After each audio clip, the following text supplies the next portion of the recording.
Skye Squad, we are back in the building. I need you guys to sit down and buckle up because it's about to be a bumpy ride, let me tell you. It's your boy Richie Skye back with another video. Make sure you guys hit that subscribe button, hit that notification bell button, and join the texting community so I can send you a text message as soon as a new video drops. Now, with that out of the way, we got a whole convoluted situation to talk about with our girls from Real Housewives of Potomac, Real Housewives of Atlanta, how they're converging, how TAMIKA Mallory is involved. There's a lot to discuss, and we're going to get into all of that right now. Now, to start things off, we have to say a huge congratulations to our girls from the Real Housewives of Potomac, because for the first time ever, Real Housewives of Potomac ratings have surpassed that of Atlanta's. Get into this. All right, so the ratings did go up for part 2 of the Real Housewives of Potomac reunion because it brought in 1.275 million viewers. Now, part 1 of the reunion brought in 1.174 million viewers. So this is an increase of about 100,000 viewers, right? Now, again, this is the first time in history that Potomac has surpassed Atlanta in ratings, okay? That's not really a surprise at this point because Atlanta's just starting to heat up and there's new women in the mix, so people are still trying to get familiar with them. And reunions always bring in great ratings. But the latest episode of Atlanta brought in just 1.211 million viewers, while apparently this is a little bit more from last week's episode, which only brought in 1.189 million viewers. So the increase here was 22,000 viewers, okay?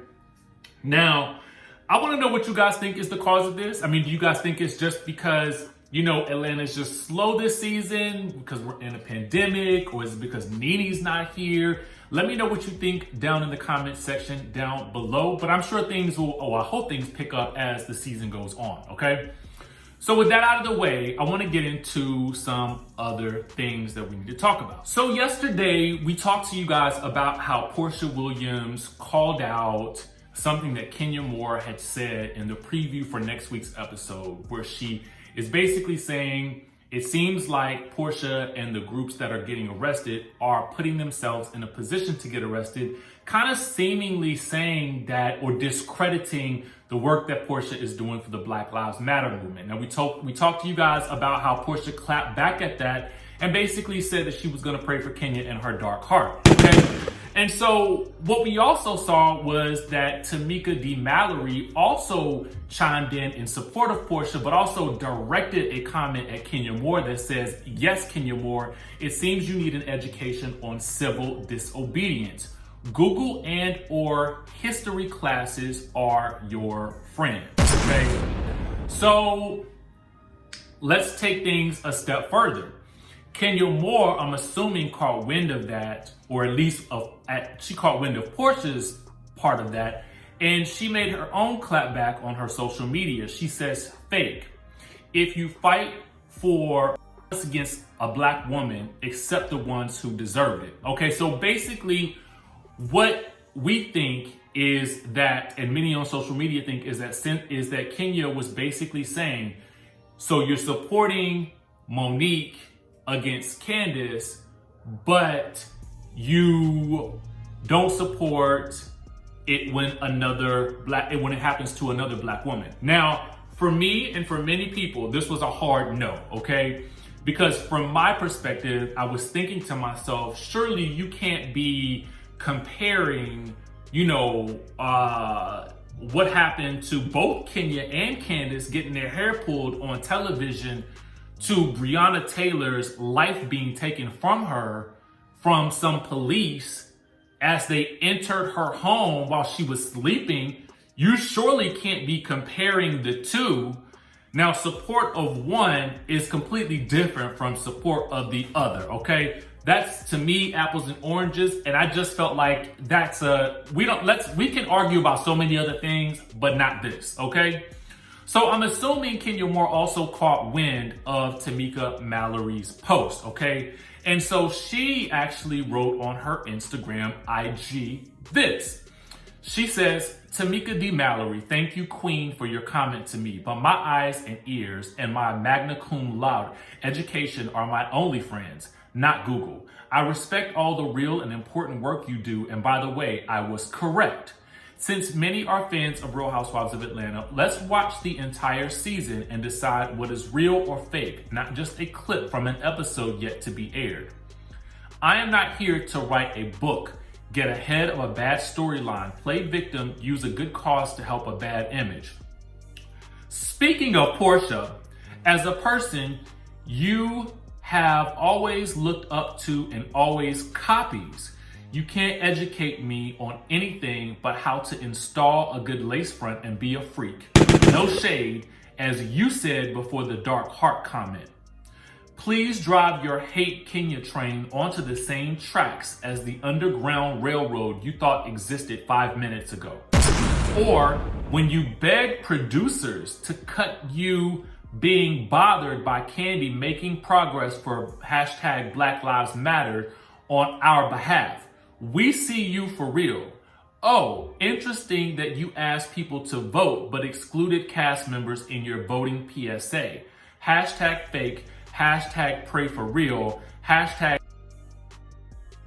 watch and see, don't come for me, I'm done now. Happy holidays, Kenya. So there's a lot to unpack here, y'all. First, the comments to TAMIKA Mallory. I felt like they were friendly, but a little bit of shade there. And then, you know, she does say for us to watch the clip before making any sort of judgments on it. And I will admit, the clip does seem to make, I felt a little judgy from the clip. I'm not even gonna lie about that. So I'm gonna try to pass judgment on it for now and wait to see how it plays out, okay? But then it's interesting that she says, I'm not here to write a book, get ahead of a bad storyline, play victim, use a good cause to help a bad image. And then she says, speaking of Porsha. So obviously she's coming for Porsha here. I mean, which we already know. You know, I want to get into the part where she says, you beg producers to cut you being bothered by Kandi making progress for Black Lives Matter on our behalf. And then she says, we see you for real. Now that's very interesting. So she also lets us know that Porsha cut people from a voting PSA who were on the show. So I'm assuming she cut Kenya, but who else did she cut from that PSA? I guess we'll just have to wait and see how that goes. Interesting. All this interesting stuff coming out of Atlanta right now. But I guess what you guys may also be wondering is, how does Candiace play a part in this, because you see that she's on the thumbnail? Well, there was apparently more that we did not know unless you watched the entire interview with Candiace from Beyond the Velvet Rope, in which she basically states, she clarified about apparently wanting to sue Monique. She says, I never wanted her money. It was very clear that I wanted her to go to jail. Okay, so she admits that she wanted Monique to go to jail. And people crucified me for that. Like, how dare you want a black woman to go to jail and be away from her family? And then she says, what in the gaslighting is going on? Like, was she thinking about her children and her family when she was physically coming after me? So then she says that Porsha has proven to be someone we don't expect much from in the frame of common sense. And she says she thinks that Porsha lives in Stupidville, okay? She says, you would think she'd have more empathy and judiciousness in the way she speaks, and she just doesn't. You look and sound stupid. Wow.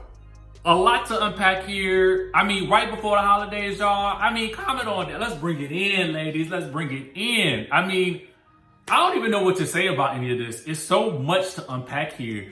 But I, of course, want to know what you guys think. Let me know your thoughts in the comment section down below. Make sure you guys subscribe to the channel, hit the notification bell button, and listen, if something else pops, we're going to be right on top of it. I'm going to catch you in the next video.